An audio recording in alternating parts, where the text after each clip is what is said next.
Aujourd'hui, je veux parler à toutes les personnes qui ont du mal à prendre des décisions importantes. Celles qui vont se faire des tableaux de pour et de contre, là, et qui vont y passer des heures, des jours, sans finalement prendre de décision, parce qu'elles se demandent à chaque fois, est-ce que c'est vraiment le bon moment ? Si je veux te parler de ça aujourd'hui, c'est déjà que je suis la reine des tableaux des pour et des contre, tu vois. Et c'est vraiment parce que savoir prendre des décisions, c'est véritablement une compétence que j'ai vue chez tous les entrepreneurs qui réussissaient. T'inquiète pas, je vais pas te servir un conseil bateau du genre le bon moment c'est maintenant, tout ça, tout ça. Je crois vraiment que c'est un petit peu plus compliqué que ça. Moi, ces dernières années, j'ai pris pas mal de décisions qui me faisaient peur et décisions qui pourtant ont été vraiment stratégiques dans l'entreprise et qui ont permis à chaque fois de faire des effets vraiment de cliquet. Des décisions où j'aurais clairement pu me dire avec le recul que c'était pas forcément rationnel, parce que c'était pas le bon moment, etc. Et pourtant, en y repensant, et avec le recul, du coup, ça a été des bonnes décisions. Et finalement, j'ai toujours suivi à peu près le même processus. Un processus qui tient en 2 temps. Le premier temps, c'était d'abord de creuser. De creuser à la fois mon problème, ce qui m'a amené là, pourquoi ça m'y amenait, pourquoi, et de vraiment comprendre les maillons, les nœuds de ce problème.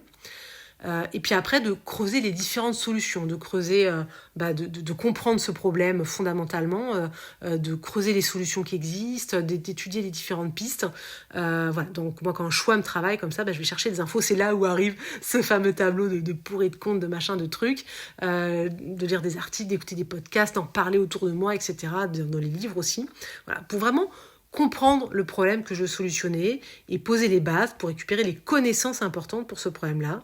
Voilà. Donc ça, c'est vraiment le premier point. Je dirais que c'est 30% de la décision.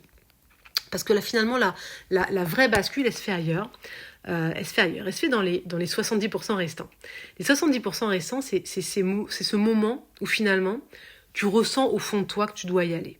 Tu vois, ce moment où le besoin de ce changement devient plus fort que la peur. C'est-à-dire que tu décides pas dans la peur et pour fuir quelque chose, ça c'est toujours une très mauvaise décision, jamais décider par peur, mais tu décides quand l'envie est plus forte que la peur. Parce que c'est ça, le vrai bon moment, en tout cas pour moi. Voilà, c'est pas un timing parfait, c'est pas le moment où tout s'aligne, t'as zéro contrainte, etc. Ce moment-là, franchement, il n'existe pas. On peut l'attendre encore longtemps, tu vois.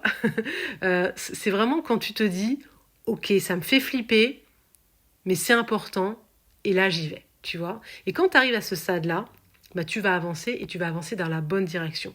Tu vas faire en sorte que ça marche. Tu vas trouver des solutions à tes problèmes parce que finalement, tu ne te laisses pas d'autre option que de réussir. Perso, si j'avais écouté uniquement mon côté rationnel, jamais j'aurais refusé ce CDI hyper bien payé dans une agence trop cool, pour continuer à tenir ce business auquel je croyais fondamentalement. Jamais j'aurais mis un argent qui était important pour moi à l'époque dans un accompagnement alors que c'était une grosse partie de mon chiffre d'affaires de l'époque. Jamais quand j'ai commencé à constituer mon équipe, j'aurais pris ma première freelance alors que je m'étais promis de jamais manager, il n'y avait rien de rationnel là-dedans. Pourtant à chaque fois, la situation était vraiment loin d'être idéale. Clairement, j'aurais pu encore me dire oh là là, attends encore un peu, etc.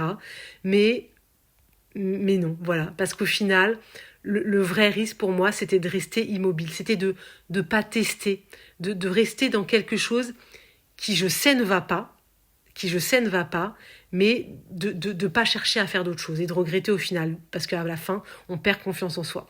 Si aujourd'hui, il y a une décision que tu repousses dans ton business, tu peux toujours attendre d'avoir plus de compétences, plus de temps, plus d'argent, etc. Mais vraiment, ce qui fera la différence, c'est le moment au fond de toi où tu décideras d'y aller pour de vrai. Voilà. Écoute, j'espère que ça aura résonné pour toi.